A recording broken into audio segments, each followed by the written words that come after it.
Olá, estudantes! Tudo bem com vocês? Eu sou a professora Luciana e estou aqui para mais uma aula de Famílias e Direitos Humanos. Hoje nós estamos aqui para conversar um pouco sobre as Olimpíadas de Tóquio de 2021. Vocês já devem ter acompanhado em alguns jogos, notícias nos jornais ou até na TV. E na nossa aula de hoje nós vamos falar da participação das mulheres nas Olimpíadas. Primeiro, vamos destacar a importância dos Jogos Olímpicos como um encontro de muitos povos, muitas culturas, enfim, de toda a diversidade do mundo. Na página do Comitê Olímpico Brasileiro, vemos em destaque que a prática esportiva como um direito. Vamos ver? Filosofia Olímpica de Vida. Herdada dos Jogos Olímpicos da Grécia Antiga, a filosofia utiliza o esporte como instrumento para a promoção da paz, da união e do respeito por regras e adversários. As diferenças culturais, étnicas e religiosas são de grande importância nessa forma de pensar, baseada na combinação entre esporte, cultura e meio ambiente. Vemos ali no destaque que o objetivo é contribuir na construção de um mundo melhor, sem qualquer tipo de discriminação, e assegurar a prática esportiva como um direito de todos. Observamos no próximo parágrafo o destaque dos princípios da amizade, compreensão mútua, solidariedade, fair play, que é o jogo limpo.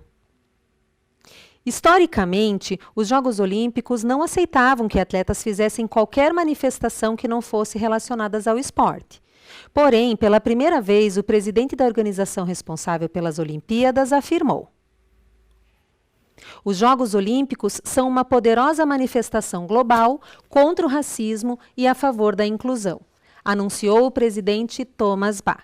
Além do posicionamento contra o racismo nos Jogos, as Olimpíadas de 2021 representam um marco no protagonismo feminino. Ao longo da história, gerações de mulheres foram, aos poucos, abrindo caminho para que agora os Jogos Olímpicos pudessem chegar mais perto do que nunca da igualdade de gênero. Ela ainda não é total, mas é inédita. Em Tóquio, a presença feminina será de quase 49% entre os participantes do maior evento esportivo do mundo. O juramento que atletas, técnicos e árbitros farão durante a cerimônia de abertura dos Jogos Olímpicos de Tóquio terá a introdução, pela primeira vez, dos termos inclusão e igualdade, após mudança no texto aprovado pelo Comitê Olímpico Internacional, COI. Os representantes de cada categoria ligada ao evento, sempre um homem e uma mulher de cada, prometerão, enquanto seguram a bandeira olímpica, que irão respeitar e acatar as regras com espírito de fair play, inclusão e igualdade. No gráfico que eu vou mostrar para vocês, nós podemos observar a participação das mulheres em número de porcentagem, desde a primeira Olimpíada até a última, que ocorreu em 2016, uma antes dessa que estamos fazendo agora, em 2021. Então, olhem ali, em 1896 não havia participação alguma de atletas mulheres ou femininas. No decorrer dos anos, foi aumentando o número de participantes. Na outra Olimpíada de 1900, já houve a participação de 22 mulheres nos eventos. E em 2016, nós tínhamos 5.176 mulheres participando. Então, nós vimos no gráfico que a participação das mulheres nas Olimpíadas começaram em 1900, mas apenas em duas modalidades, golfe e tênis, já que eram considerados esportes belos e que não exigiam contato físico. Eu trouxe agora para vocês conhecerem a foto da tenista inglesa, que foi a primeira mulher a levar uma medalha de ouro nos Jogos Olímpicos de Paris em 1900. Em 1912, as mulheres começaram a competir na natação. Não era permitido que homens, nem mesmo pais ou irmãos de atletas que fossem da família, assistissem às competições das nadadoras, já que os trajes de banho deixavam muito o corpo à mostra. Mulheres nas Olimpíadas? Várias pessoas criticaram e falaram: pouco prático, desinteressante, desajeitado e não hesita em acrescentar impróprio, disse Pierre de Coubertin, fundador dos Jogos Olímpicos Modernos. O papel das mulheres nos Jogos, escreveu o barão francês de 1912. Consiste principalmente em coroar os vencedores. Porém, algumas mulheres insatisfeitas com a pequena participação e limitação de alguns esportes decidiram se mobilizar. Aí surge Alice Joséphine Marie Milliat, nascida na França, era tradutora de profissão e praticava remo. Ela também era uma ávida nadadora e jogadora de hóquei. E qual foi o seu grande feito? Em 1917, uma francesa chamada Alice Milliat criou a Federação Esportiva Feminina Internacional, a FEF, a fim de permitir que as mulheres competissem no atletismo. A partir da criação da FEF, foram organizados os primeiros Jogos Olímpicos Femininos, em 1922. O sucesso foi tanto que resolveram fazer novamente em 1926 e 1930. Em 1932, foi organizado o primeiro Jogos Femininos Mundiais. Cerca de 100 atletas mulheres de 5 países, como a França, Reino Unido, Itália, Noruega e Suíça, competiram sobretudo nas modalidades de atletismo. Por ter feito um enorme sucesso de público dos Jogos Femininos, acabaram chamando a atenção do COI, que em 1936 começou a considerar as mulheres oficialmente como atletas olímpicas. E, para falar um pouco mais sobre isso, nós trouxemos aqui a atleta brasileira medalhista Maria Lenk. Aos 17 anos, foi a primeira atleta brasileira e a única sul-americana a participar de uma edição dos Jogos Olímpicos. Imagine que a nadadora era a única mulher em uma delegação de 45 homens. Em 16 de abril de 2007, já aos 92 anos, Maria Lenk sofreu uma parada respiratória enquanto treinava. Vejam que ela treinou até os 92 anos e ela treinava 1,5 km por dia. Isso não quer dizer que a participação das mulheres estava garantida nas Olimpíadas. Em 1941, no Brasil, Getúlio Vargas editava o artigo 54 do Decreto-Lei 3.199, que dizia: às mulheres não serão permitida a prática de desportos incompatíveis com as condições de sua natureza.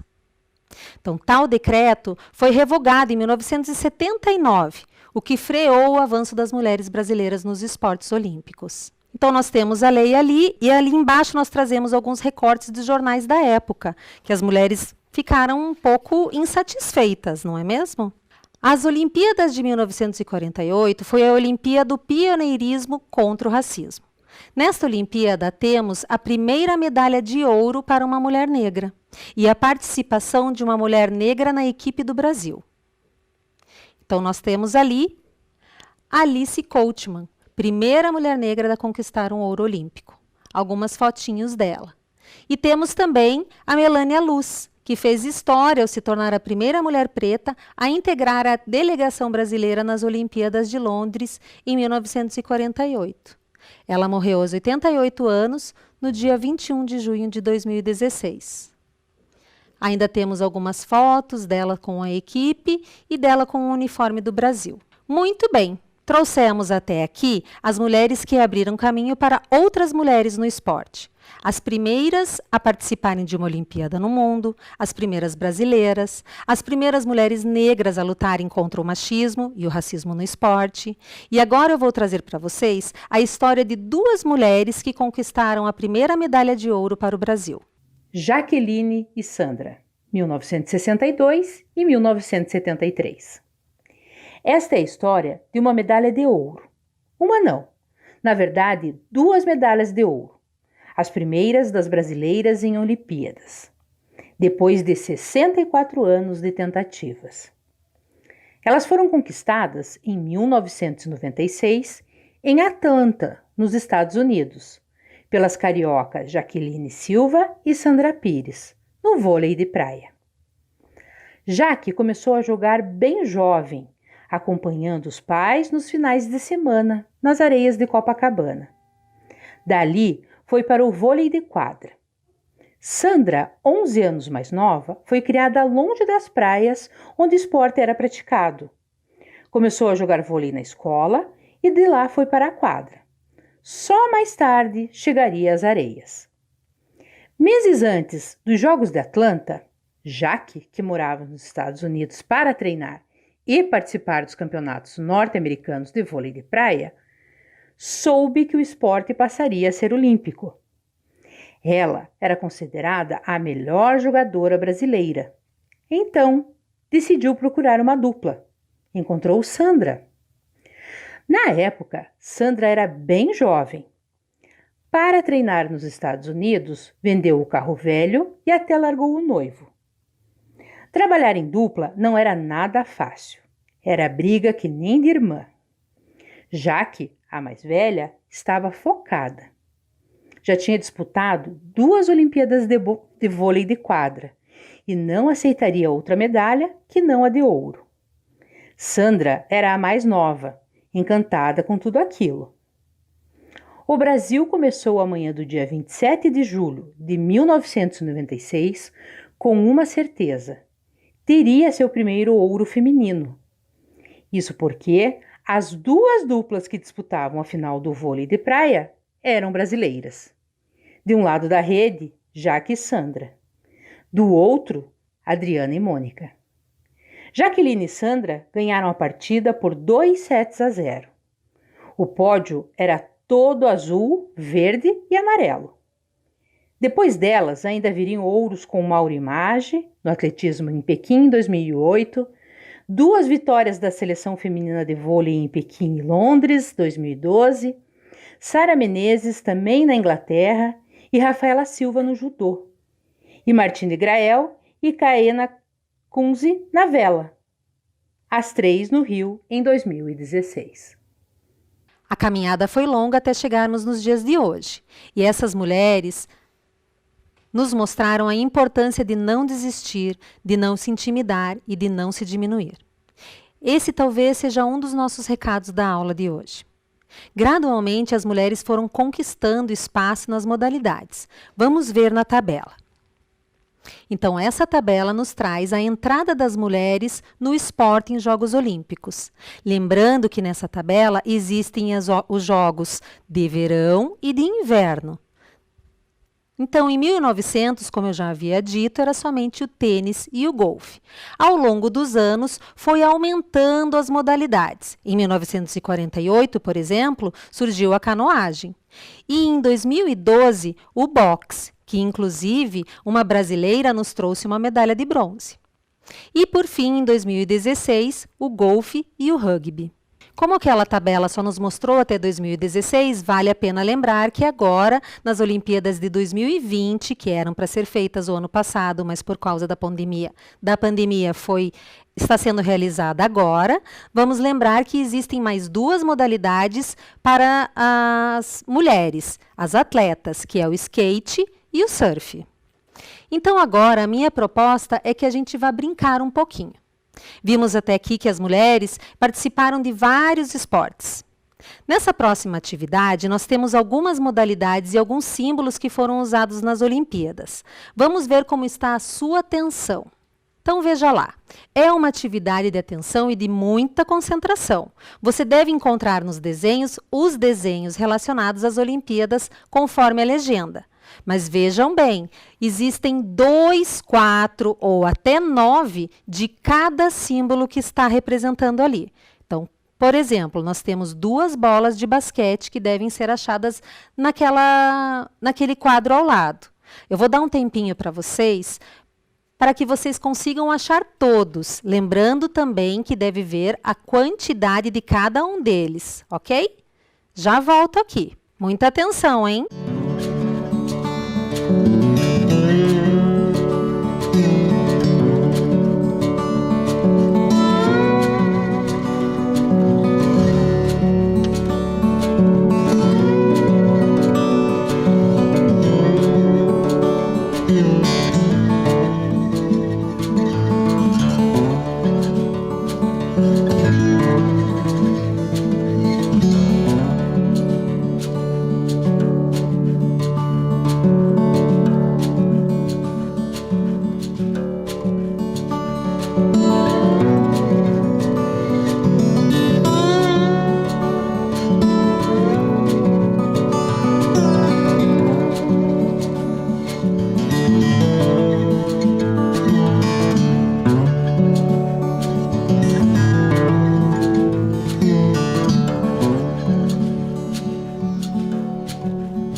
E aí, o que vocês acharam?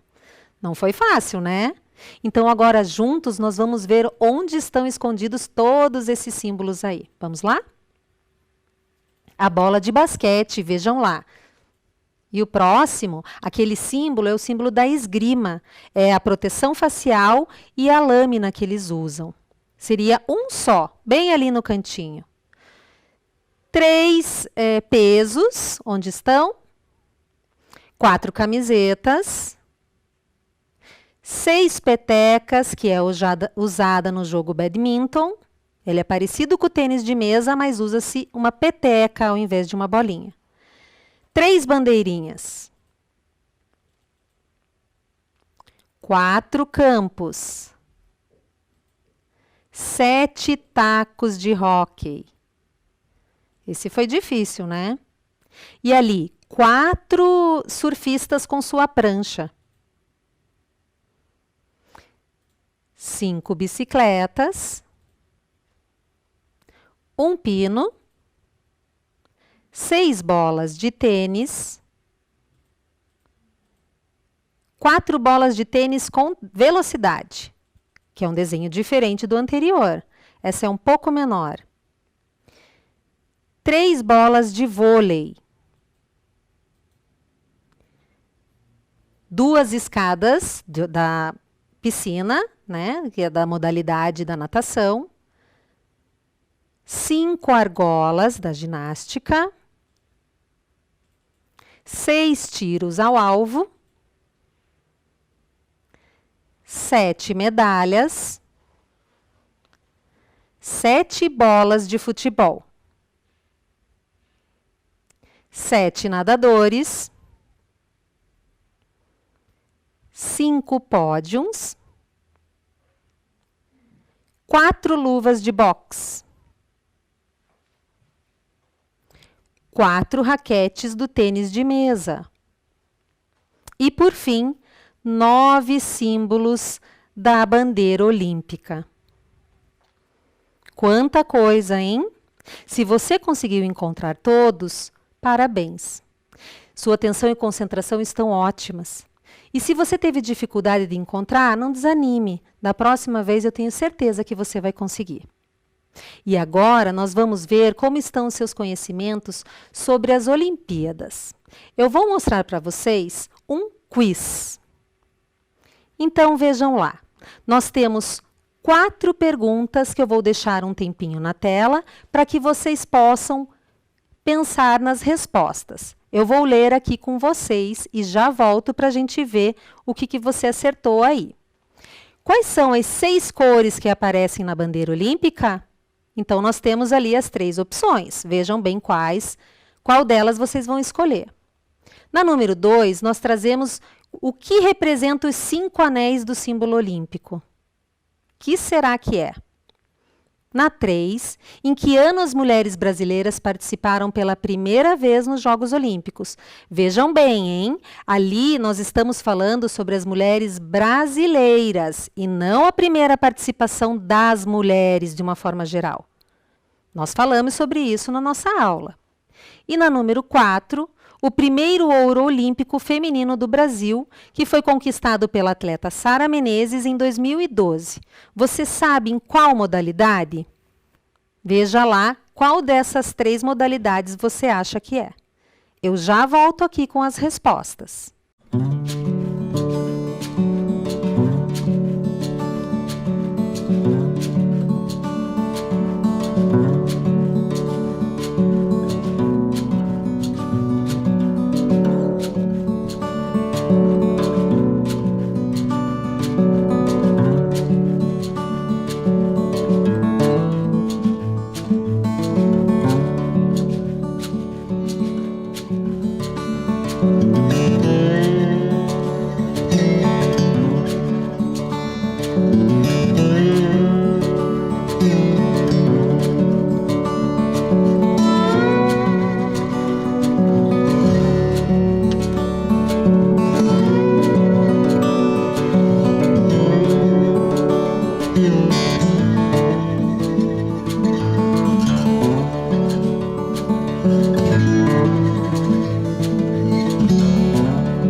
A bandeira olímpica possui um fundo branco com 5 anéis entrelaçados no centro, das cores azul, amarelo, preto, verde e vermelho. Então, o correto seria a letra B.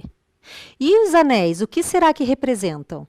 Então, tá ali, ó, os 5 anéis que foi projetado pelo Barão Bière de Coubertin, que foi um fundador dos Jogos Olímpicos Modernos, eles representam os 5 continentes habitados do mundo. A Europa, a Ásia, a África, a Oceania e as Américas.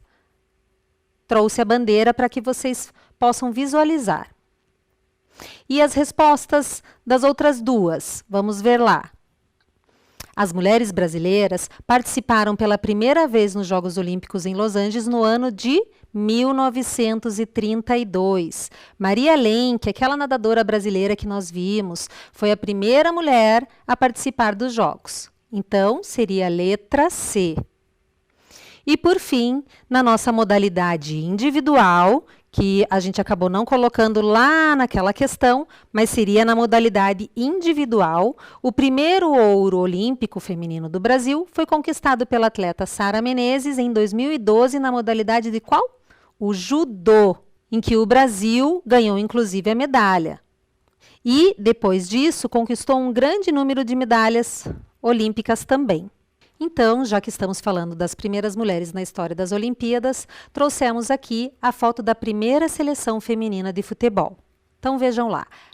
O primeiro time formado oficialmente foi apenas em 1988. Junto com essa foto, nós trouxemos algumas questões para que vocês possam refletir a respeito. Vejam bem. Em 1940 até 1988, não havia seleção feminina de futebol. Quantos anos o futebol foi considerado apenas para os homens? Se estamos no ano de 2021 e a primeira seleção feminina de futebol surgiu em 1988, nós podemos afirmar que oficialmente a história do futebol feminino tem quantos anos? E na sua opinião, o futebol feminino tem uma história recente? Esse tempo interfere na opinião das pessoas sobre essa modalidade do esporte? Qual sua opinião sobre o futebol feminino?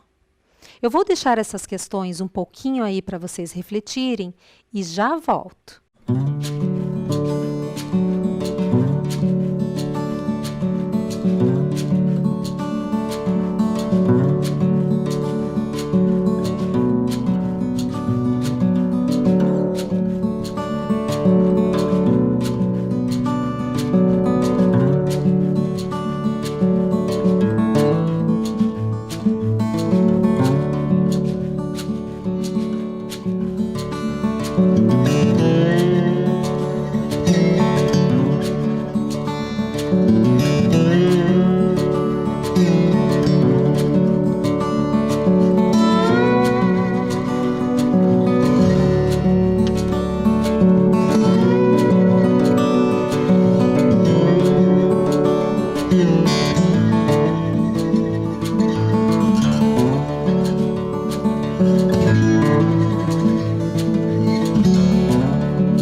Então agora fica aqui o convite para vocês dialogarem com seus familiares, seus colegas, seus amigos sobre a importância da participação das mulheres nos esportes, sendo eles locais ou até mundiais.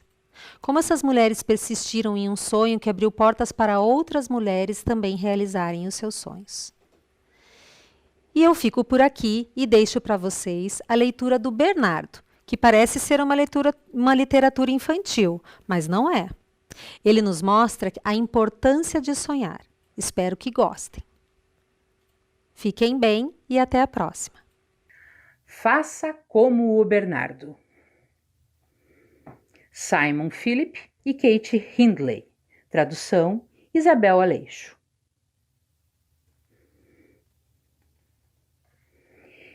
Eu faço tudo o que um coelho deve fazer. Tudo o que eu acho que um coelho faz. Eu mexo o nariz, eu levanto as orelhas, eu cavo a grama e abro buracos, bem fundos no jardim e nos campos, porque é isso que os coelhos fazem. E quando não estou fazendo nada disso, tento ser o mais fofinho possível. Quando os outros coelhos saltam, eu salto. Quando eles pulam, eu pulo. Quando eles dormem, eu também durmo. E, como eles, eu sonho.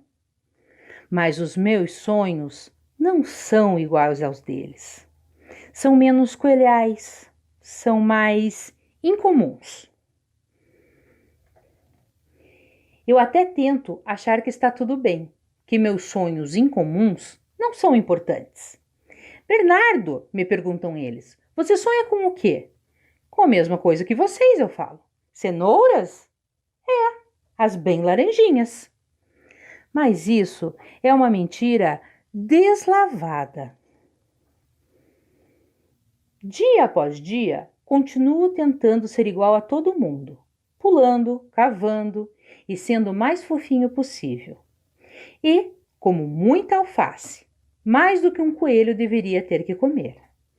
Coelhos comem outras coisas também, coisas que ninguém deveria comer. E para mim chega. Eu não aguento mais isso. Eu decidi. Comecei devagarzinho. Primeiro me senti meio estranho, saltando quando os outros pulavam, pulando quando os outros saltavam. Mas logo isso me pareceu muito normal. No trabalho, eu fazia tudo como antes. Bem, quase tudo. E a hora de dormir nunca foi tão divertida. Enquanto os outros dormiam, eu me aventurava. Alguns coelhos ficaram desconfiados, mas a maioria não percebeu nada. Então, quando chegou o momento certo, no grande baile anual dos coelhos e coelhas, eu fui em frente e vejo o que aconteceu. Todo mundo ficou de olhos arregalados como coelhos de olhos arregalados. Você não pode usar isso, gritaram eles. Você é um coelho. Nós somos todos iguais. Mas eu não era. Eu rodopiei e me afastei dos gritos deles, até meu mundo começar a girar mais rápido do que nunca. E eu me senti livre e incrível, e eu mesmo. E um pouco enjoado, com certeza por causa de toda aquela alface. E talvez por causa de tanto girar também. Eu não estava apenas saltando e pulando. Eu dancei muito e arrasei a 1000 por hora. Todo. Eu me balancei com graça, eu me sacudi com alegria. Minha roupa reluzia, minha capa cintilava. Naquela luz incrível, foi maravilhoso. A maioria dos coelhos ficou de boca aberta por causa do meu gingado e daquele globo espelhado. Bom, talvez por causa da minha roupa também.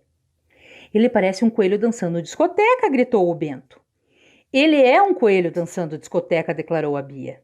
Será que ele não sabe que devemos ser todos iguais? Reclamou a Bela. Mas havia uma coelhinha, a Beth, que não estava de boca aberta. Eu gostei, disse ela. É tão diferente.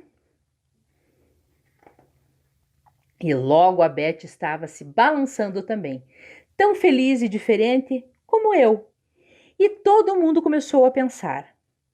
E antes que eu percebesse, todos nós éramos bem diferentes. Depois de muito dançar, nos sentamos em silêncio. E aí eu fiz a pergunta que não queria calar. Vocês sonham mesmo com as cenouras? Por um instante, ninguém disse nada. Mas, enfim, o Bento revelou. Eu odeio as cenouras. Eu sonho com queijo. Eu também, sorriu a Bia. E com música. E eu com balé, explicou a Beth. E eu com chapéus, riu a Bela. Chapéus estilosos e fabulosos. E à medida que eles contavam os seus sonhos, acho que seus corações dançavam tanto quanto o meu.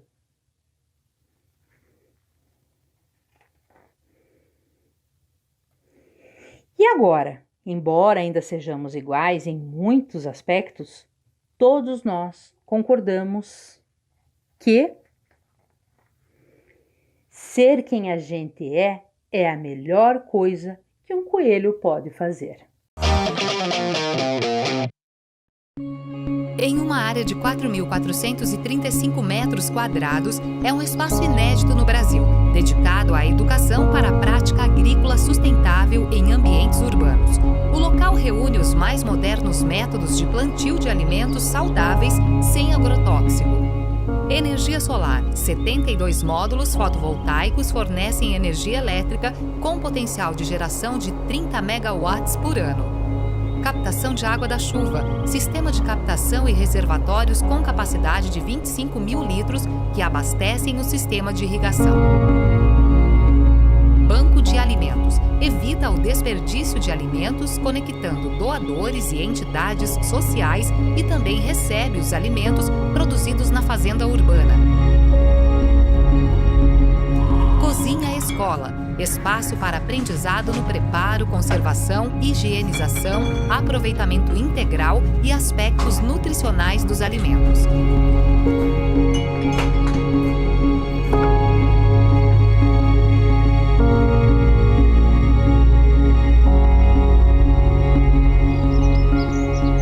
Compostagem e vermicultura. Ensino de técnicas de decomposição de material orgânico que colabora com a redução do lixo e obtenção de adubo para a agricultura. Estufas, replicação de espécies, triagem de mudas e cultivo protegido para espécies mais exigentes em condições climáticas.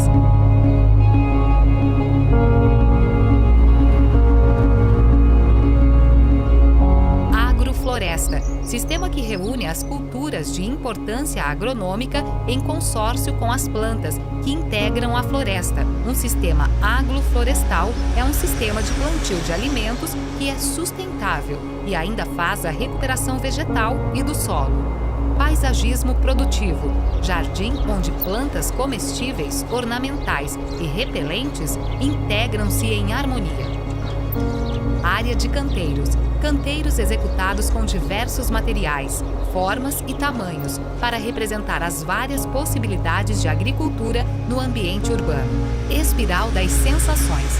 Um jardim de plantas, flores, temperos, chás e plantas alimentícias não convencionais que proporcionam uma viagem sensorial.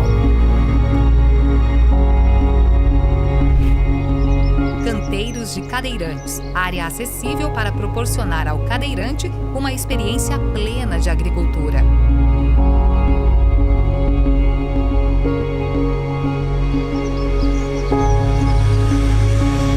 Jardins de mel, colmeias de abelhas jataí, mandaçaia, guaraipo, mirim e manduri formam o ecossistema apícola de espécies fundamentais para o equilíbrio ambiental e a produção agrícola.